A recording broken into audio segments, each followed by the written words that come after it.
Compañeros, ya va siendo hora de que iniciemos con este interesante tema que les traemos el día de hoy.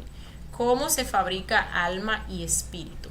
Entonces, el objetivo de esta conferencia, ya lo mencionaba, pero vuelvo y lo repito, es que nosotros podamos saber realmente a ciencia cierta qué es el alma y qué es el espíritu, cómo están conformados, en qué estado se encuentran actualmente y cuáles son los pasos para su fabricación, ¿no? Es mucho lo que se ha hablado con respecto al alma, mucho lo que se ha hablado con respecto al espíritu. Son términos incluso que muchas veces se catalogan como que son lo mismo, ¿verdad? Hay muchas cosas escritas que aparecen por ahí con respecto a qué es una cosa y qué es otra. Hoy pues vamos a estar descubriendo realmente qué son y cómo pues están compuestas conjuntamente pues con todo esto que pues les acabo de decir, ¿no? Entonces vamos a comenzar por explicar qué es el alma. El alma,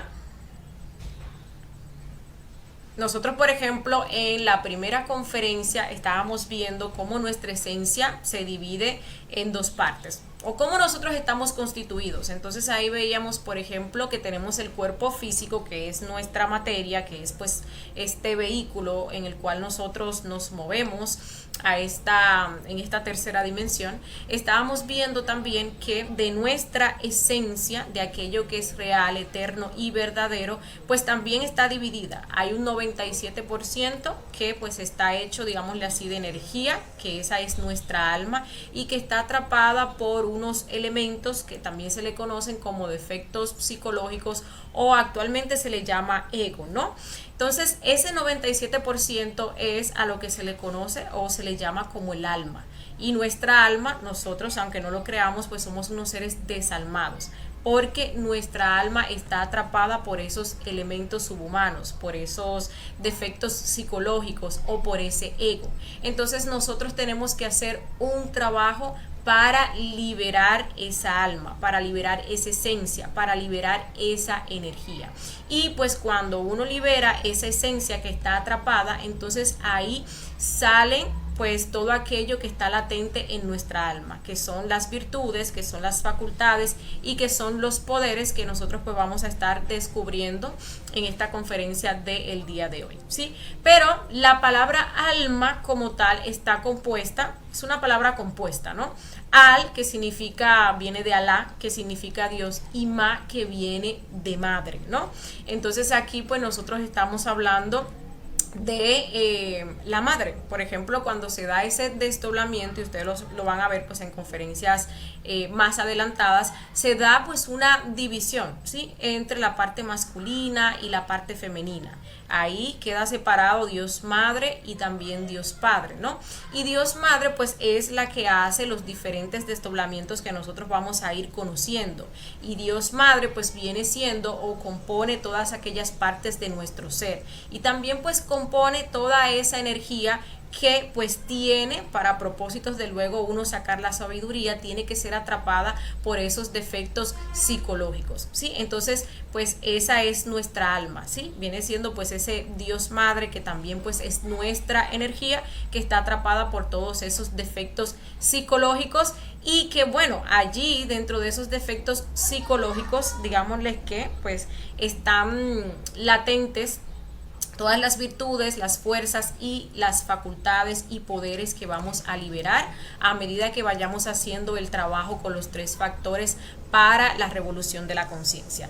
Entonces esto nos muestra a nosotros que el alma no es una sola cosa, sino que el alma pues es un conjunto de cosas, ¿sí? Un conjunto de cosas, y todas esas cosas que podemos ver acá están allí, latentes en nuestra esencia pues que ahora mismo está contaminada. Pero vamos a desglosar un poquito más cada uno de estos aspectos. Decimos que pues el alma, en primer lugar, es un conjunto o posee o encierra lo que son virtudes, ¿no?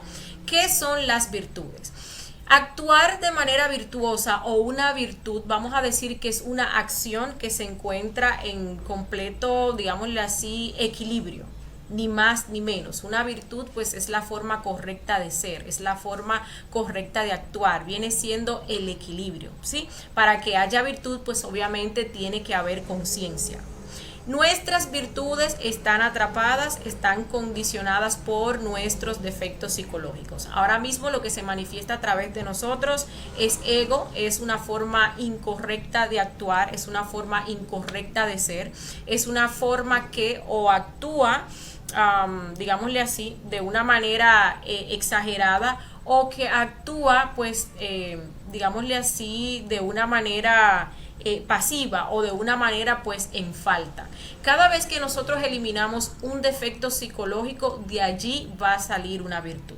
Imagínense ustedes, nosotros tenemos, bueno, son 7 pecados capitales, pero son las cabezas de legión. Nosotros tenemos miles o millones de defectos psicológicos, y de cada uno de esos defectos que uno vaya eliminando, entonces va a salir la virtud, que es contraria al defecto psicológico.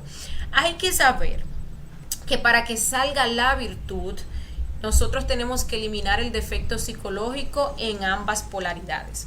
Los defectos psicológicos tienen dos caras, ¿sí? Tienen dos polaridades. Tienen la polaridad activa y tienen la polaridad pasiva. Decimos esto porque la polaridad pasiva tiende a confundirse con la virtud, ¿sí?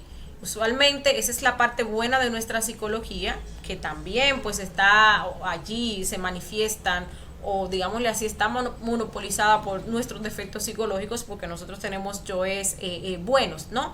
Pero usualmente una persona que deja manifestar estos yoes buenos cree que tiene una virtud. Y hay que también destacar que esto es un obstáculo para el avance de nuestro trabajo interior. Una persona que se cree buena, una persona que se cree virtuosa, pues no avanza. Ese orgullo de sentirse bueno, de que yo todo lo hago bien, de que yo soy ético, de que yo soy moral, de que yo no tengo defectos psicológicos, porque yo no esto, yo no aquello, yo no lo otro, ¿sí? Pues hace que nosotros no avancemos. Si algo está bien, ¿para qué cambiarlo? Pero sí, en esa parte buena de nuestra psicología también se manifiestan, o claro, se manifiesta lo que son defectos psicológicos, ¿no? Entonces, por ejemplo, aquí nosotros tenemos los defectos, tenemos los 7 pecados capitales para hablar de estos defectos a grosso modo, y porque son la cabeza de la legión.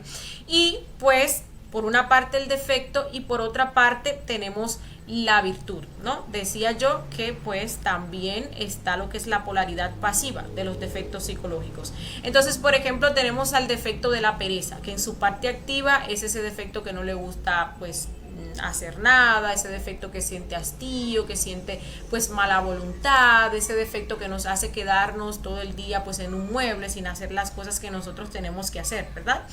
Pero está entonces la polaridad de ese mismo defecto, que es pasiva, que se querría parecer a la diligencia. Entonces, contrario a la pereza, tendríamos la diligencia, pero hay una falsa diligencia, que nos lleva a nosotros a siempre estar ocupados, a siempre estar haciendo cosas, ¿no? Pero que no nos llevan a despertar nuestra conciencia. Sí, entonces somos muy hacendosos quizás para los oficios de la casa, muy hacendosos en nuestro trabajo, porque bueno, queremos a través de conseguir cosas materiales, y siempre pues como que estamos muy dispuestos, pero fíjense ustedes que no sacamos tiempo para las cosas de la conciencia. Entonces, ¿qué es lo primero? ¿Qué es lo primordial? Entonces esa pues es una falsa diligencia.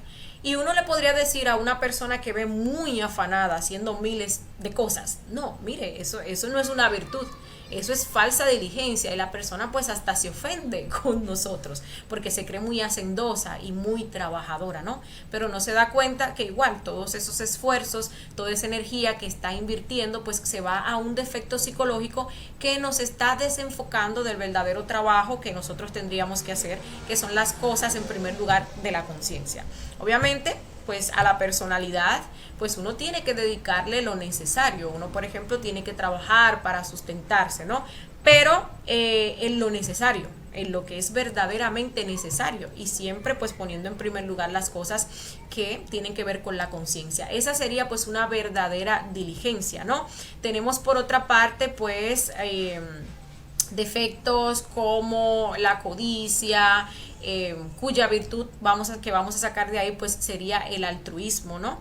La codicia pues viene siendo ese deseo ¿sí? De tener más, de tener más. La codicia o el deseo pues es un saco sin fondo que no se llena.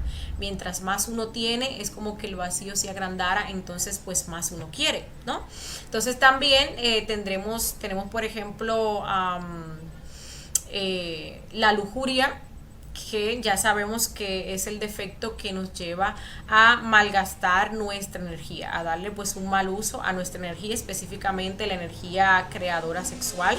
Como virtud de allí pues vamos a sacar la castidad, ¿sí? Pero recuérdense que siempre trabajando nosotros lo que es la polaridad activa y la polaridad pasiva, porque también, por ejemplo, así como se puede desarrollar un falso altruismo, también se puede desarrollar y la falsa diligencia, bueno, también se desarrolla la falsa castidad, ¿no? Incluso uno llega a este conocimiento y uno comienza a trabajar para eliminar lo que es la fornicación, y bueno, se puede dar por falta de trabajo, realmente por falta de muerte, se puede dar que nosotros nos vayamos de una polaridad donde fornicábamos, practicábamos todo tipo de infrasexualidades, a la otra polaridad pasiva, donde uno en vez de morir, si en vez de hacer ese correcto proceso de muerte, uno lo que hace es que comienza a reprimir a ese yo de la lujuria, ¿no? Y esa falsa castidad incluso nos puede llevar a nosotros a lo que es la impotencia, nos puede llevar a la frialdad sexual, nos puede llevar incluso pues al celibato, ¿sí? Nos vamos de un extremo a otro. Entonces ahí vemos que no, que en ese otro extremo no es donde está la virtud, ¿no? Y bueno, así tenemos, por ejemplo, el defecto del orgullo. Sabemos que está ese orgulloso prepotente, ¿sí? Que siempre pues está mostrando como pavo real, y pues está la falsa humildad, ¿no? Entonces ahí uno tiene que trabajar parte y parte para sacar lo que es el equilibrio, para sacar lo que viene siendo la verdadera humildad, ¿no? Tenemos el defecto de la ira. Sabemos que la ira activa pues es esa que quiere destruir, esa que quiere ofender, esa que se maneja a través de la ironía, que se maneja a través pues del sarcasmo, se maneja a través de lo que es la violencia. Pero también entonces estaría la falsa mansedumbre, que más que mansedumbre pues es miedo, porque por ejemplo, la ira es el mal uso de la fuerza. La conciencia sabe cómo utilizar la fuerza, ¿no? La conciencia sabe, por ejemplo, en qué momento tiene que ser manso, en qué momento tiene que callar. La conciencia incluso sabe en qué momentos tiene que utilizar fuerza y tiene que utilizar cierta rigidez, sin que lo mueva, sin que lo corroa lo que es la ira, ¿sí? La conciencia no tiene miedo, que es lo que viene siendo pues esa falsa mansedumbre, ¿no? Tenemos también pues el defecto de la gula. Tenemos también pues el defecto de la envidia. Estos vienen siendo como la cabeza de las legiones. De allí pues se derivan miles o mejor dicho, millones de defectos psicológicos, y en cada uno de ellos pues se encuentra una virtud que nosotros vamos a estar rescatando a medida que vayamos haciendo este trabajo con los defectos. Pero vuelvo y les repito, ¿no? Tenemos que trabajar ambas polaridades del defecto psicológico para que quedemos entonces ahí en ese punto crítico, quedemos en el centro y quedemos, bueno, en lo que es el equilibrio, que pues es donde se manifiesta la conciencia, ¿no? También decíamos que pues el alma, allí en el alma nosotros vamos a encontrar poderes, ¿no? Poderes, ¿sí? Poderes, por ejemplo, sobre la naturaleza. A medida que nosotros vamos haciendo este trabajo, por ejemplo, bueno, con los 3 factores, pero específicamente hablando del trabajo de creación, que es el trabajo donde llevamos a cabo la práctica sexual y comenzamos a subir, a condensar, ¿sí? En nuestra columna vertebral esa energía creadora sexual, que viene siendo pues esa misma kundalini como se le conoce pues en Oriente, y ahí vamos regenerando y creando los diferentes cuerpos, pues entonces nosotros vamos a recibir poderes, ¿no? Por ejemplo, cuando uno regenera el cuerpo físico, recordemos que el físico lo vamos a regenerar, pero ya lo tenemos, nosotros vamos a adquirir los poderes para gobernar los gnomos y los pigmeos. ¿Por qué? El cuerpo físico representa nuestra tierra, ¿sí? A medida que uno se va llenando de poder y también va dominando su propio elemento tierra, pues uno adquiere el poder de dominar y de gobernar el elemento tierra externo, ¿sí? Entonces, y sus elementales, que vendrían siendo los gnomos y los pigmeos. Luego pues vamos a regenerar el cuerpo vital. El cuerpo vital representa lo que son nuestras aguas. Entonces lo mismo, cuando nosotros ya pues gobernamos, dominamos nuestras aguas, ¿sí? Que es el resultado, o nos va a dar como resultado la creación de, o la regeneración, perdón, de este cuerpo vital. Entonces también vamos a adquirir ese poder para nosotros gobernar las ondinas y las nereidas, que son los elementales del agua, ¿no? Otra cosa es también que pues estos cuerpos permiten que nosotros tengamos verdadera presencia, verdadero dominio, que nos movamos a voluntad en esas diferentes dimensiones de la naturaleza, y también pues nosotros vamos a adquirir la sabiduría de esas dimensiones, ¿no? Y aparte de eso también nosotros pues vamos a estar recordando pues toda esa información que nosotros fuimos adquiriendo a medida que íbamos pasando por los diferentes reinos de la naturaleza. Todo eso uno no lo recuerda por el estado egoico en el cual uno está, pero a medida que uno vaya haciendo pues este trabajo, vaya liberando toda esa esencia que está atrapada por nuestros defectos psicológicos, todo eso va a ser liberado y se va a ir cristalizando en esa alma que nosotros estamos fabricando o que estamos desarrollando, ¿no? Bueno, seguimos hablando de los poderes. Cuando nosotros creamos el cuerpo astral pues simboliza o está relacionado con nuestro elemento fuego.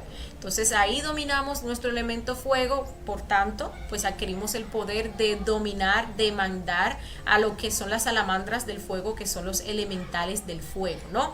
También pues vamos a adquirir el poder de nosotros viajar a voluntad a diferentes planetas, por ejemplo de este sistema solar o con nuestro cuerpo astral, ¿no?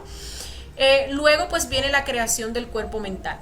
El cuerpo mental representa lo que viene siendo el elemento aire, y como tal dominamos nuestra mente, dominamos nuestro elemento aire, pues adquirimos ese poder para nosotros mandar y dominar lo que son los silfos, y sílfides, que son los elementales del aire. Y también pues vamos a recibir toda la sabiduría. El elemento aire pues está relacionado con la sabiduría, ¿sí? Luego pues entonces viene lo que es la creación del cuerpo causal.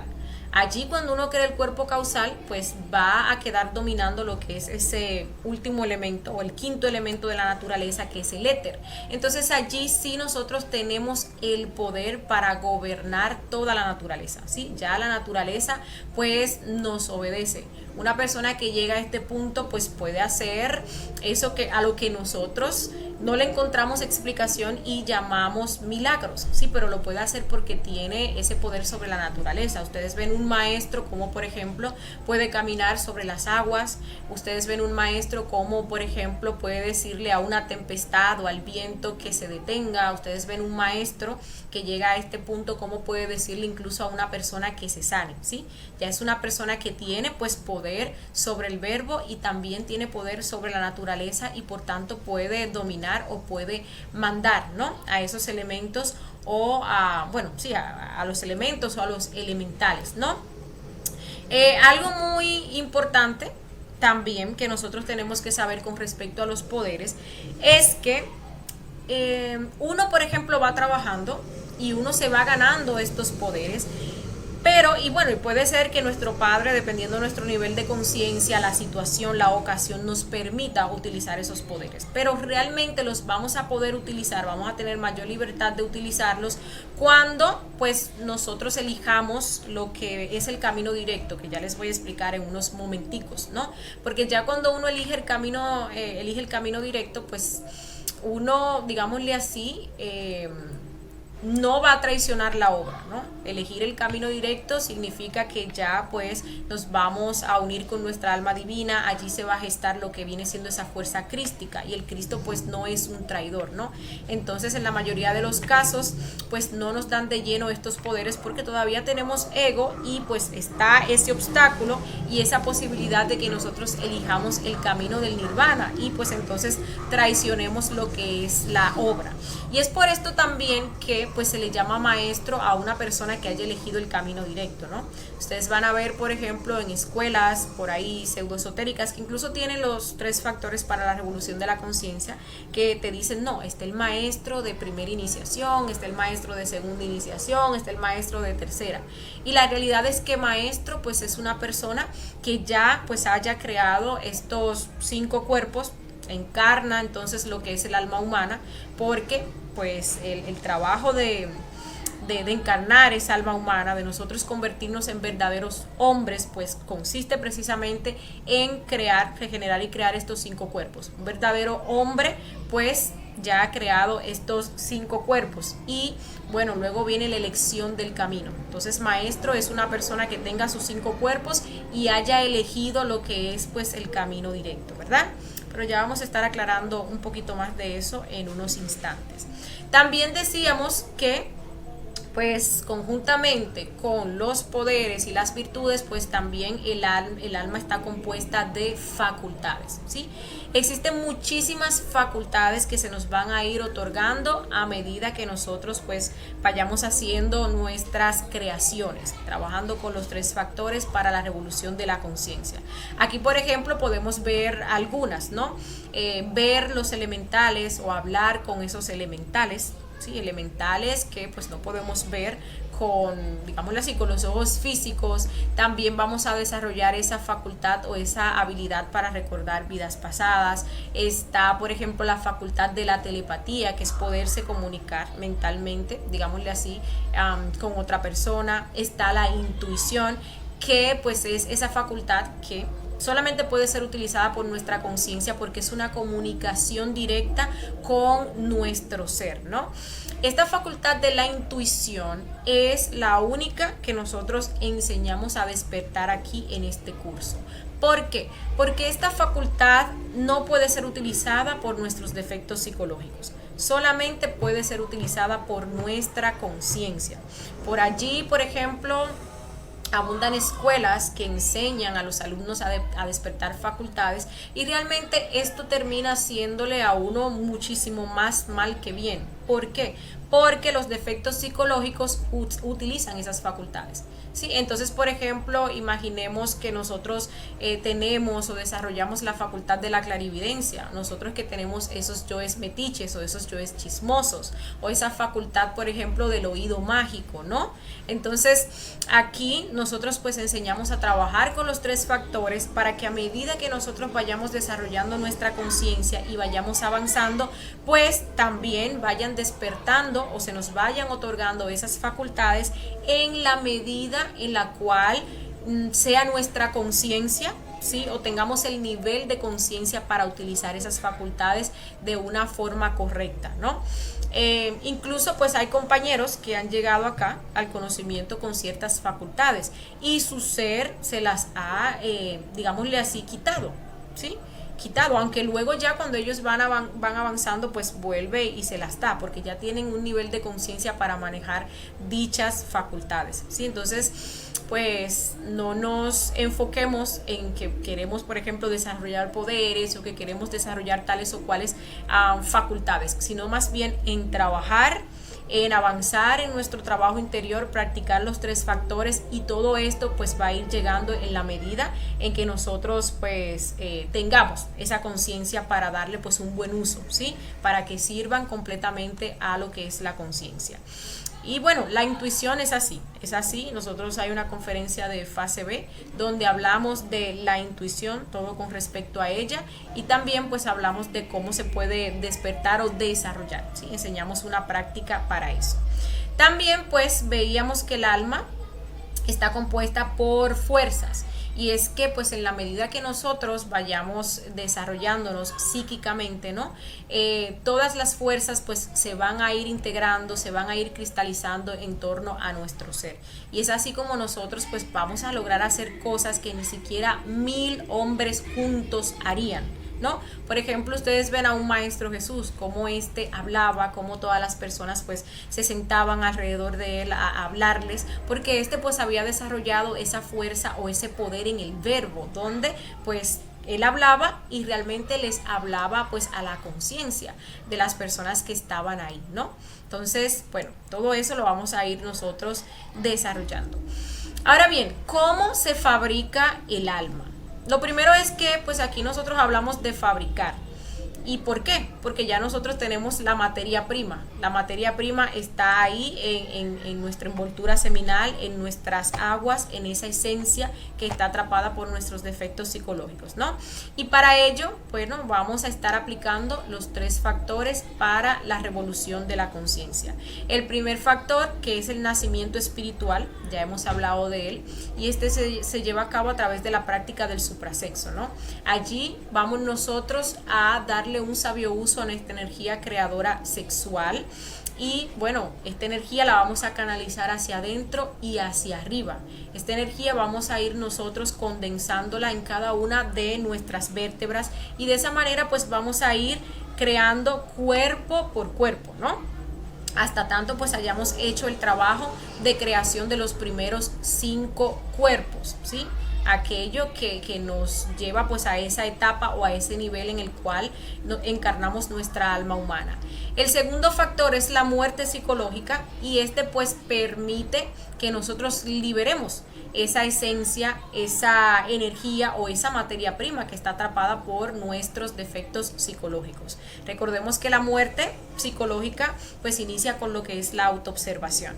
Con la autoobservación nosotros en primer lugar podemos descubrir, podemos evidenciar todos estos defectos, todos estos elementos subhumanos, todo este ego del cual nosotros estamos hablando, ¿no? Primero tenemos nosotros que darnos cuenta, que descubrir que verdaderamente tenemos esos defectos, esas formas equivocadas de ser, ¿no?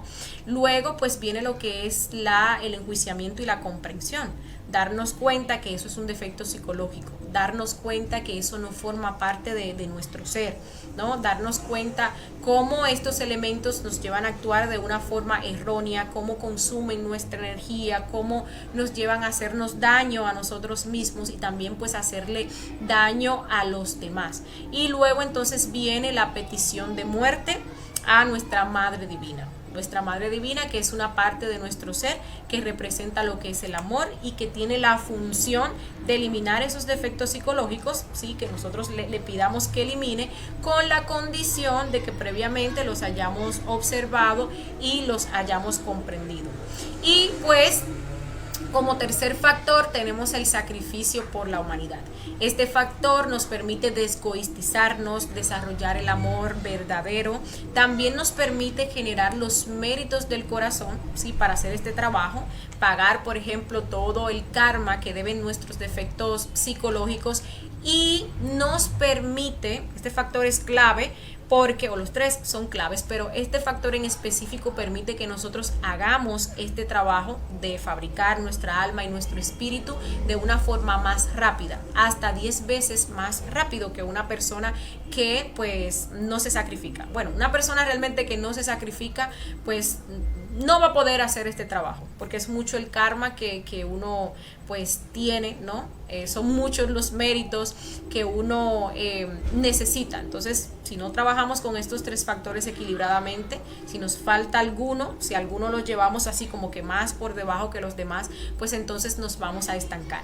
Pero mientras más nosotros nos sacrifiquemos, más rápido nosotros pues vamos a poder hacer este trabajo de nacimiento pues espiritual, ¿no? Bueno, de autorrealización, digámosle así. Entonces ahora pues vamos a poner en perspectiva cuáles son los pasos para la fabricación del alma humana, iniciando desde el momento en el cual nosotros recibimos un conocimiento objetivo. ¿Por qué decimos un conocimiento objetivo? Aquí se cumple esa frase del Maestro Jesús, donde él decía: de 1000 que me buscan, uno me encuentra. ¿Por qué? Porque pues hay miles de conocimientos por ahí, conocimientos subjetivos, conocimientos que por ejemplo no están enfocados a la práctica de los 3 factores, conocimientos que realmente son pseudo esotéricos, que aunque parezcan muy bonitos, que aunque parezcan muy espirituales, realmente no tienen un enfoque en lo que es la autorrealización en base a los 3 factores, la aplicación y la práctica de los 3 factores para la revolución de la conciencia.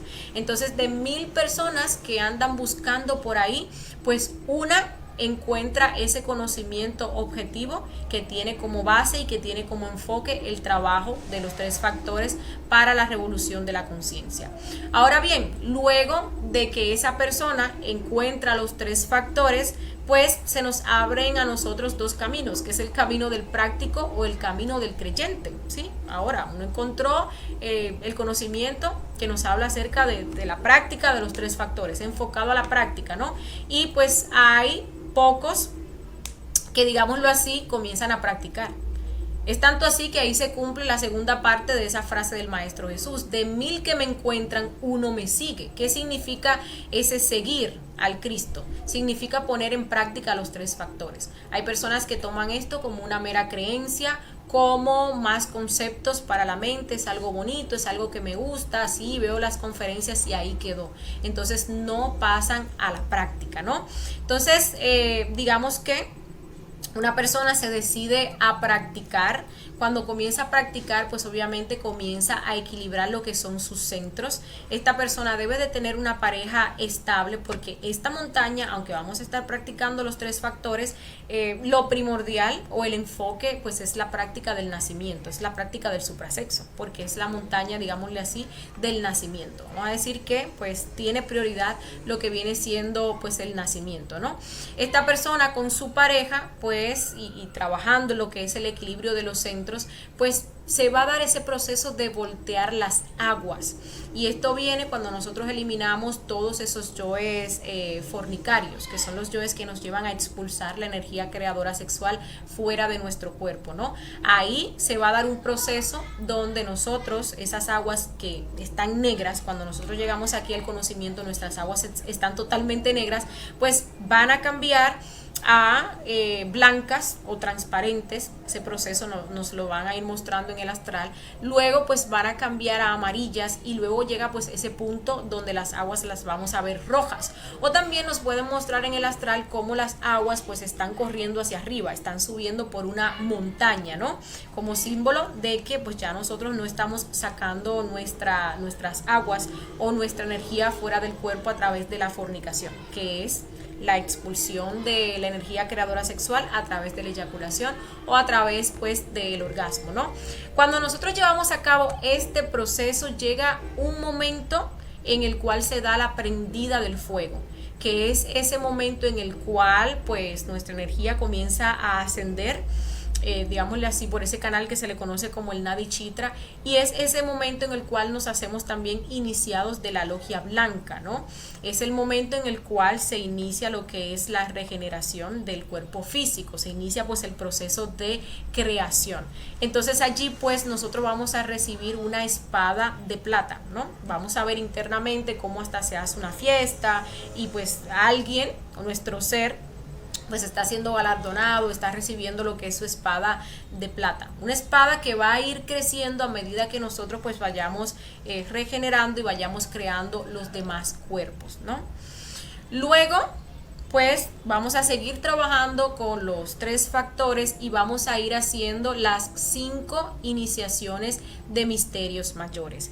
Esas 5 iniciaciones, ya en una conferencia de fase B pues vamos a estar hablando más detallado de eso, pues están relacionadas con lo que son la creación de los cuerpos, ¿sí? Entonces nosotros, por ejemplo, logramos la primera iniciación de misterios mayores con la creación del cuerpo o la regeneración del cuerpo físico, ¿no? Luego la segunda iniciación con la regeneración del cuerpo vital. Luego la tercera iniciación con la creación del cuerpo astral. La cuarta iniciación con la creación del cuerpo mental. Y la quinta iniciación con la creación del cuerpo causal o del cuerpo de la voluntad. Ya ahí, con 5 cuerpos, nosotros nos convertimos en hombres verdaderos, que es también pues el simbolismo que nosotros encontramos en la pentalfa, o pues esa estrella de 5 puntas, ¿no? Derecha, ¿no? Que significa pues el hombre levantado. Cuando nosotros llegamos a ese punto, pues entonces encarnamos lo que es el alma humana, y pues también allí es donde, como les mencionaba ahorita, se nos va a abrir pues esa elección del camino, ¿no? Allí pues se presenta el Lucifer, y el Lucifer nos hace pues esta oferta bastante tentadora. Nos va a presentar ese nirvana en el cual nosotros pues vamos a recibir muchísimo dharma, en el cual nosotros pues vamos a recibir aquellos deseos que nosotros pues tenemos, ¿sí? Esos anhelos más profundos que nosotros tenemos, ya sea de fama, de riqueza, o que vamos a vivir en planetas maravillosos, o incluso que nosotros vamos o podemos tener algunos, digámosle así, se puede decir como que oficios, si se pudiera decir, en el universo, ¿no? Cargos en el universo y ese tipo de cosas, ¿no? Pero ¿qué pasa?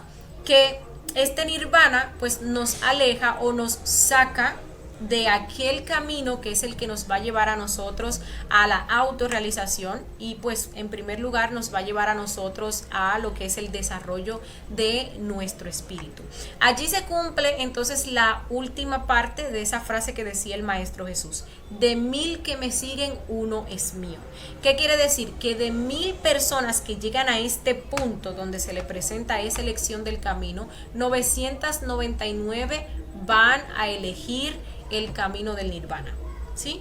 Solo una persona va a tener esa revolución de irse por el camino directo para que entonces nazca lo que es el Cristo. ¿Por qué? Bueno, por falta de revolución, personas que llegan a ese punto y bueno, se creen que han sufrido mucho, se creen que ya pues han trabajado mucho, ¿sí? Todavía tienen pues ego vivo, ¿no? Y tienen pues deseos, y lo van a ver o piensan, bueno, sí, se les va a dar por dharma esos deseos que tienen si eligen entonces el camino del nirvana. Hay que saber que ese camino del nirvana pues nos convierte a nosotros en traidores del Cristo, ¿no? Por eso incluso les decía que una persona que llegue a este punto todavía pues no se le dan esos poderes o esas facultades así de lleno para que las utilice, porque todavía aquí en este punto tan alto, faltando a ley de una decisión para nosotros pues lograr la cristificación y luego pues autorrealizarnos, nosotros pues traicionamos la obra y nos vamos entonces por lo que es ese camino del nirvana, ¿no? Bien, entonces luego de que una persona elige ese camino directo y encarna lo que es el alma humana, ¿sí? Ya sí somos seres que poseemos un alma, entonces allí adquiere el derecho de unirse con el alma divina, ¿sí? El alma divina que pues está representada por ese cuerpo búdico. ¿Qué pasa? Que cuando se une esa alma humana con esa alma divina, entonces allí se gesta lo que es el espíritu o el Cristo, ¿no? Como pues lo vamos a estar analizando en unos momenticos, ¿no? Bien, entonces cuando nosotros terminamos esa quinta iniciación, quedamos convertidos en hombres verdaderos, como les decía, es en ese momento en el cual nosotros podemos decir que tenemos esa alma humana, y a este proceso se le conoce como el Génesis o la primera montaña. Entonces aquí nosotros podemos ver cómo el alma realmente pues es un conjunto de cosas, no es una sola cosa, y todo el proceso que conlleva que nosotros cristalicemos pues esa alma humana, ¿sí? Aquí nosotros pues podemos ver la espada que se recibe en ese momento que se da la prendida del fuego, cuando nos hacemos iniciados de la logia blanca. Es una espada, al principio cuando se recibe, pues es una espada pequeñita, así como que un cabito por donde se puede agarrar, ¿no? Pero a medida que se vayan regenerando y creando los demás cuerpos, pues nosotros internamente incluso podemos ver esa espada cada vez más grande, ¿no? Incluso cuando uno, por ejemplo, va al astral y quiere investigar por dónde va un instructor, un compañero, o si una persona pues es un maestro, pues uno se fija dónde esa persona tiene la espada, si está en el cinto derecho, en el lado pues izquierdo. Si está en el lado derecho sí es correcto, si está pues en el lado izquierdo no lo es, ¿no? Tiene que ser una espada, porque a veces también un mago negro podría tener algo así como un chuzo o un palo o un pedazo de hierro, ¿no? Tiene que ser una espada. En este caso, las personas que están haciendo la primera montaña, pues la espada es de plata, ¿no? Las personas ya que están haciendo la segunda montaña, que están desarrollando lo que es el espíritu, pues la espada vendría siendo de oro, y en la tercera montaña pues la espada vendría siendo de luz. Y pues el largo de la espada también pues nos va mostrando por dónde va esa persona, ¿no? Si por ejemplo, y bueno, esto lo medimos, el largo de la espada conjuntamente con el largo de la columna vertebral, entonces ahí pues uno como que se orienta. Si es así como que pequeñita, pues va regenerando el cuerpo físico. Si la espada pues tiene la altura de lo que viene siendo pues el centro instintivo, pues entonces va por lo que es el cuerpo vital, y bueno, así sucesivamente, ¿no? Bien, entonces esa pues es el alma. Ahora pues vamos a estar hablando con respecto a lo que es el espíritu y cómo se fabrica el espíritu, ¿sí? Ya pues veíamos cómo de la unión de nuestra alma humana con nuestra alma divina entonces surge y se gesta lo que es la fuerza crística, que esa pues viene siendo el espíritu, ¿no? La segunda triada, que está compuesta por Atman, Buddhi, que viene siendo el alma divina, y Manas, que representa el alma humana, o la voluntad, es aquello que se le conoce como el espíritu o también el Cristo. Nosotros vamos a estar aprendiendo aquí que el Cristo no es una persona. El Cristo es una fuerza, el Cristo pues es un fuego, ¿sí? Un fuego a través del cual con el cual se puede crear o se puede destruir según leyes. Un fuego a través del cual pues se ha creado todo lo que pues existe en el universo, ¿no? Y pues ese fuego cuando nace en nosotros, que es en el principio de la segunda montaña o la montaña de pues el Apocalipsis, realmente pues se convierte en nuestro Salvador interior profundo. Es un fuego que nace para eliminar, por ejemplo, lo que son los yoes causa, ¿no? Esa segunda montaña se le conoce como la montaña de la muerte, porque precisamente este fuego que nace viene a dar muerte a todos esos elementos subhumanos o yoes causa que obviamente no se pueden eliminar en la primera montaña. Este Cristo se va a ir desarrollando en el transcurso de esa segunda montaña, y pues esa fuerza crística nos permite a nosotros hacer esos trabajos que tienen que realizarse en segunda montaña, como por ejemplo crear lo que son los 7 cuerpos de oro, ¿sí? Que ya son cuerpos más purificados que los cuerpos solares que nosotros creamos en la primera montaña, y son cuerpos que pues tienen la facultad de tolerar el voltaje de esa fuerza crística que nosotros estamos desarrollando. También, bueno, los 7 yoes causa, como ya les había mencionado, también nos permite o pagar lo que es el karma duro. El karma duro pues está relacionado con lo que son los delitos contra el Espíritu Santo, ¿no? Y los delitos contra el Espíritu Santo pues nos vienen a nosotros por la fornicación, que es la expulsión de la energía creadora sexual fuera del cuerpo. El karma duro pues es una enfermedad terrible que tiene que pasar por el maestro en esta segunda montaña, y bueno, que también pues sirve para que salgan esos yoes causas y pues este maestro o este Cristo pues pueda eliminar esos yoes causas, ¿no? También pues esa fuerza nos lleva a nosotros a resucitar en sí mismos. ¿Y qué significa esto? Que una vez eliminado todos los yoes causas, pues se da ese proceso de resurrección, donde este maestro, digámosle así, resucita ya sin ningún ego, sin ningún defecto psicológico. Se dice que ha resucitado de entre los muertos y se convierte entonces en un ser inmortal, se convierte pues en un Dios, ¿no? También otro de los trabajos que tiene este Cristo pues es romper con lo que es la mecanicidad. Hay un proceso que ya vamos a estar viendo más adelante, en el cual pues este Cristo, digámosle así, todavía pues está sometido, este maestro está sometido por lo que es la ley del 3, ¿no? Y para volver a unirse con lo que es el absoluto, con lo que es ese Dios o ese Cristo, pues universal, tiene entonces que fusionar esas leyes y quedar pues a una sola ley, que es la ley que se maneja en el absoluto, que viene siendo la ley del amor, ¿no? Pero todo eso lo vamos a ir aprendiendo en pues conferencias que vienen más adelante, ¿no? Otra cosa es también que con la creación de cada uno de estos cuerpos de oro, pues se va a ir desbloqueando en su totalidad lo que son las 7 conciencias, o también pues las 7 iglesias, ¿no? Que contienen, bueno, toda la sabiduría. Digamos que en la primera montaña pues uno va obteniendo parte de esa sabiduría, pero es en la segunda montaña, y ya pues cuando el Cristo va haciendo ese trabajo de crear los cuerpos de oro, eliminando los yoes causa, donde pues estas iglesias van a quedar así abiertas a nosotros, toda esa sabiduría, ¿verdad? Allí pues en todo su esplendor, ¿sí? Bueno, ya pues habiendo explicado eso, y para finalizar, aquí pues hay unas preguntitas que vamos a estar respondiendo para que tengamos más claridad con respecto pues a este tema que hemos visto el día de hoy, ¿no? Y para que tengamos pues más información. Y para que recordemos algunas cositas que hemos visto, como por ejemplo cómo se crea un cuerpo. Un cuerpo ya sabemos que se crea a través de la práctica del suprasexo. Así como se crea este cuerpo físico a través de una práctica sexual, el físico y el vital, pues también los demás cuerpos, van a ser creados a través de esa práctica de sexo superior, ¿sí? Que es una práctica donde no hay fornicación, sino más bien que se le da un buen uso a esa energía creadora sexual. La energía se condensa, hacia adentro y hacia arriba, ¿no? Y así se van creando, regenerando y creando los diferentes cuerpos. ¿En cuánto tiempo se crea un cuerpo? Un cuerpo, vamos a ver, nosotros tenemos 33 vértebras, ¿no?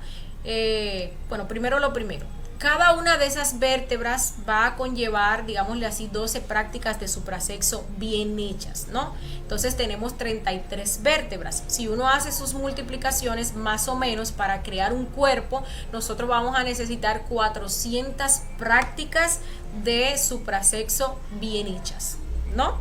Entonces, por ejemplo, cuando hablamos ya del alma, que vendrían siendo esos 5 cuerpos, pues digámosle que necesitaríamos 2000 por ahí prácticas de suprasexo bien hechas, ¿sí? Las prácticas mal hechas no cuentan, y también hay que tomar en cuenta que si uno fornica, pues también uno pierde vértebras, ¿sí? Ahora, si uno hace sus multiplicaciones, podemos decir entonces que, por ejemplo, para crear un cuerpo se nos llevaría 2 años y medio. Y para crear el alma, que son los 5 cuerpos, pues se nos tardaría como 13 años, ¿no? Pero esto puede variar dependiendo del trabajo que nosotros vayamos haciendo, ¿sí? El tiempo que nosotros dediquemos a la obra, la responsabilidad con la cual nosotros llevemos a cabo la obra, y también el factor del sacrificio por la humanidad. Porque recuerden que yo les decía que una persona que hace, por ejemplo, sacrificio por la humanidad, hace ese trabajo de nacimiento mucho más rápido, ¿no? Entonces, uno trabajando parejo, por ejemplo, digámosle que dura 13 años, ¿no? Pero una persona que se sacrifica mucho, que hace buen sacrificio, puede hacer una primera montaña en 5 o 7 años, como fue el caso del maestro Samael y también pues del maestro Ravolú, que respectivamente pues hicieron la primera montaña en 5 años y el otro pues la hizo en 7 años, ¿no? Bien, ¿cómo sabemos que ya se inició el trabajo? El trabajo se inicia con la prendida del fuego, ¿sí? Y pues para ello nosotros tenemos que pues equilibrar nuestros centros, tenemos que comenzar a aplicar los 3 factores, tenemos que aplicar lo que son los 4 rectos para nosotros ir ahorrando energía durante el día, no permitir que los defectos pues utilicen nuestra energía, consuman nuestra energía, también trabajar fuertemente esos yoes fornicarios que nos llevan a expulsar la energía, ¿sí? Entonces va a llegar ese momento en que nuestros centros están en el punto, nuestra energía pues está en ese punto que se requiere para que entonces se prenda lo que es el fuego, ¿sí? Entonces ahí sí se inicia el proceso de regeneración y de creación. Esto es clave y lo vamos a escuchar pues en diversas conferencias, porque hay personas que tienen años y muchos años, ¿sí? Y que tienen este conocimiento y no han prendido el fuego, ¿sí? Entonces no han prendido el fuego porque efectivamente no se ha hecho un trabajo con seriedad y con responsabilidad para equilibrar los centros, ¿sí? Entonces, pues ese punto es clave, ¿no? ¿Se pueden crear cuerpos sin pareja? No. Una persona soltera no puede crear, ¿sí? No puede crear una persona soltera. Y hay veces que la gente confunde la sublimación para solteros con la transmutación sexual. La sublimación no crea, ¿no? La sublimación uno le da un sabio uso a esa energía, mientras tanto llega la pareja, que es con quien pues efectivamente vamos a iniciar este proceso de creación, ¿sí? Una persona sola no queda encinta, una mujer sola no queda encinta, no queda embarazada, ¿no? No se puede crear un cuerpo físico si no es a través del acto sexual. Lo mismo pasa con los demás cuerpos, ¿no? ¿Se puede crear el alma estando castrado? No. Para crear el alma, los órganos sexuales tienen que estar en buen estado, conjuntamente con la columna vertebral y también, bueno, la mente, ¿no? Pero estando castrados no se puede crear. No se puede crear. Los órganos tienen que estar en ese estado idóneo para la creación. Una persona castrada pues no puede engendrar el cuerpo de un bebé, de una nueva criatura, ¿no? Pues lo mismo van a pasar con estos cuerpos. Hay casos en que la persona, por ejemplo, se ha hecho algunas operaciones, digámosle que, por ejemplo, para no tener más hijos, y pues esas operaciones se pueden revertir, como por ejemplo se cortan las trompas o se ligan las trompas o el hombre se hace una vasectomía. Esas cosas se pueden recanalizar, entonces tendrían que recanalizarse, ¿sí? Para hacer este proceso de creación, ¿no? Una persona que por ejemplo ya está castrada, lo que sí puede hacer es trabajar entonces con los otros dos factores para la revolución de la conciencia, que sería la muerte y el sacrificio por la humanidad. Que esto pues le generaría, ahí liberaría pues muchas chispas, aunque no pudiera pues fundirle la columna, pero sí liberaría conciencia y generaría los méritos, por ejemplo, para que en una próxima existencia le llegue incluso desde pequeñito, o si es posible lo manden en una familia que tenga el conocimiento y desde pequeño tenga el conocimiento y bueno, ya cuando llegue la edad pues la persona pueda comenzar a practicar la práctica de suprasexo, pueda trascender también pues ese karma de pérdida del aparato y pues pueda crear en una próxima existencia, ¿no? Entonces pues le tocaría trabajar con dos factores. ¿En cuánto tiempo se puede hacer la segunda montaña? Decíamos que la primera se podría hacer en 13 años o menos, si ahí, digámosle así, aplicamos bien el factor del sacrificio. La segunda montaña, para ello, pues a este maestro se le van a dar 1000 años para hacer esa segunda montaña, ¿sí? Pero ¿qué pasa? Que el Cristo es revolucionario. El Cristo no se va a tomar esos 1000 años para hacer una segunda montaña, no. El Cristo pues se puede tomar de 20 a 30 años haciendo la segunda montaña, ¿sí? ¿Cómo se crea un cuerpo? Igual, un cuerpo de oro, que estamos hablando de la segunda montaña, igual se va a crear a través de una práctica de suprasexo, ¿no? ¿Por qué de 1000 que buscan el camino solo uno lo encuentra? Aquí pues vamos a profundizar un poquito en las frases que pues nos decía el Maestro Jesús, ¿no? Él decía, de 1000 que me buscan, uno me encuentra. Entonces, de 1000 que me encuentran, uno me sigue, ¿sí? Entonces, de 1000 que me sigue, uno lo logra o uno es mío. ¿Por qué de 1000 que me buscan, pues uno lo encuentra? Ahorita les decía que hay muchísimo pseudoesoterismo, hay muchísimas corrientes espiritualistas o pseudoespiritualistas, pseudoesotéricas, entonces encontrar un conocimiento objetivo es bastante difícil, ¿no? Hay personas que son buscadores y no saben realmente qué es lo que buscan, entonces tienen ese yo veleta, que están aquí, que están allí, que están allá, ¿no? Incluso pueden encontrar el conocimiento objetivo, pero se decantan por otro conocimiento que nos ponga las cosas así como que más fácil a pedir de boca o que nos dé pues este boleto directo al cielo. También pues está el factor del karma. Hay personas que, por ejemplo, tienen karma de otras existencias porque en otras existencias tuvieron el conocimiento, lo rechazaron, lo aprovecharon o no lo utilizaron de la manera correcta, ¿no? Generaron pues karmas como por ejemplo que devienen de lo que es la traición a la obra, ¿sí? Entonces por varias existencias pues digámosle así no le toca recibir el conocimiento. Eso también pues podría ser otro factor, ¿no? ¿Por qué de 1000 que lo encuentran solo uno lo sigue? Bueno, por el hecho de que 1000 personas que llegan a este conocimiento, que es objetivo, que está orientado a la práctica, pues no practican. Se van por el camino del creyente, de que esto es muy bonito, de que me gusta, de que incluso veo las conferencias, pero entonces no comienzan a practicar. Solo la práctica nos hace avanzar, solo a través de la práctica nosotros podemos comprobar, corroborar, nosotros podemos pues equilibrar nuestros centros, nosotros podemos hacer nuestras diferentes creaciones, ¿no? Ahora bien, la última parte, ¿por qué de 1000 que lo siguen solo uno lo logra? Porque de 1000 personas que comienzan a practicar, solo una elige el camino directo cuando llega pues ese momento de decidir entre el nirvana o el camino directo, ¿sí? 999 se decantan por el nirvana, se convierten en traidores del Cristo, y solo uno, que es revolucionario, lo suficientemente revolucionario, pues entonces elige el camino directo y pasar a esa segunda montaña, ¿no? Digamos que 999 que le falta revolución también se llenan de miedo y de pavor al ver el proceso que tendrían que pasar en esa segunda montaña. Y pues bueno, compañeros, con esto finalizamos esta conferencia del día de hoy. Antes de ver si tienen alguna pregunta, duda o inquietud, los voy a dejar con la invitación a la conferencia de este sábado, que se llama Retorno y Recurrencia. Una conferencia muy interesante y muy importante, porque allí, por ejemplo, vamos a estar aprendiendo la diferencia entre retorno y reencarnación, ¿sí? ¿Qué es verdaderamente la reencarnación? ¿Sí? Nos vamos a dar cuenta que nosotros estamos sometidos por una ley mecánica que nos obliga a retornar, que no es como que nosotros reencarnemos y nosotros tengamos voz y voto en ese proceso. Entonces allí vamos a estar aprendiendo esa diferencia, vamos a estar aprendiendo qué es la recurrencia, por qué constantemente nosotros estamos repitiendo cosas que son de esta misma vida, pero también que vienen pues de vidas o de existencias pasadas, ¿no?